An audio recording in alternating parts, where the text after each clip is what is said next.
Ken Starr headed the investigation that led to the impeachment in the House of President Clinton, and he joins me now. Ken, good to have you with us tonight. Interesting, I think, listening to the first representative, you know, when he looked back on it, because when you're in the middle of something like this and it's so intense and there is so much hatred flying around, you wonder what you're going to think when you look back on this moment years from now. And you're in that position, so what do you think? Right. Well, it was a righteous process. The President of the United States had committed serious crimes.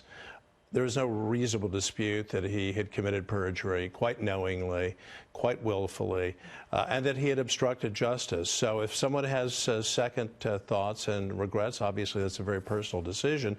But what the person didn't say is, and the facts, as I now understand them, show that you did nothing wrong, right? That's the key. And coming to this impeachment process, what we have now underway is unprecedented in American history. It is now going to go down, if it continues, as the most partisan impeachment in the history of our country, all three.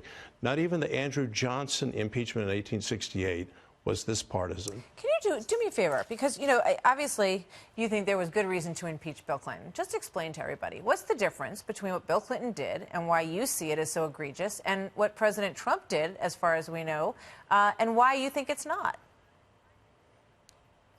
Well, for one thing, the President Clinton, as I just said, committed crimes. Perjury, lying about what happened with Monica Lewinsky. And also obstructing justice, and he was found in contempt, Martha, not by the Congress, but by a United States District Court judge for what? Obstructing justice. You don't do that. Think of the Me Too movement.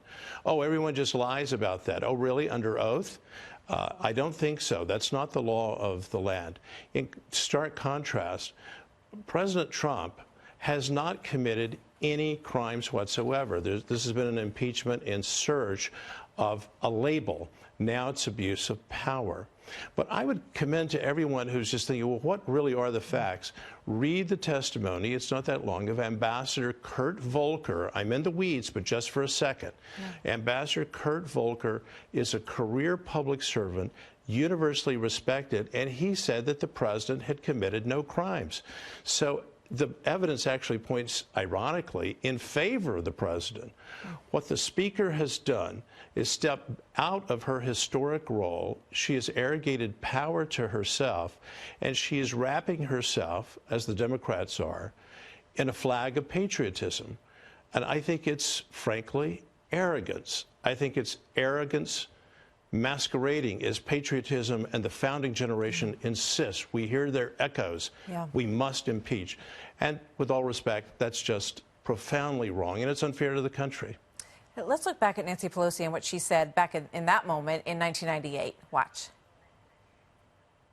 Today, the Republican majority is not judging the president with fairness, but impeaching him with a vengeance. In the investigation of the president, fundamental principles which Americans hold dear, privacy, fairness, checks and balances, have been seriously violated. And why? Because we are here today because the Republicans in the House are paralyzed with hatred of President Clinton. So today, Nancy Pelosi said, or maybe it was last night, she said that President Trump was basically responsible for the destruction of civilization as we know it in America.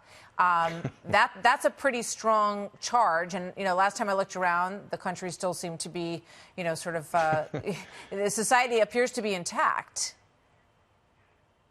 It's a ridiculous charge, and the Speaker really should be ashamed that, in contrast to the way Henry Hyde, the chairman of the Judiciary Committee, conducted impeachment with the ultimate supervision of Newt Gingrich, the Speaker of the House, and you go back to Nixon. By the way, in the Nixon impeachment, over 400 members of the House of Representatives supported the impeachment inquiry. Think of that, 400 votes to essentially 4 or 5 against the inquiry. Here, this Speaker by her unilateral announcement in September, helped set the stage for zero Republican support when time and again we've heard, and it's right, you need bipartisan support. Absolutely. And that, I remember Jonathan Turley said you don't want to leave half the country behind.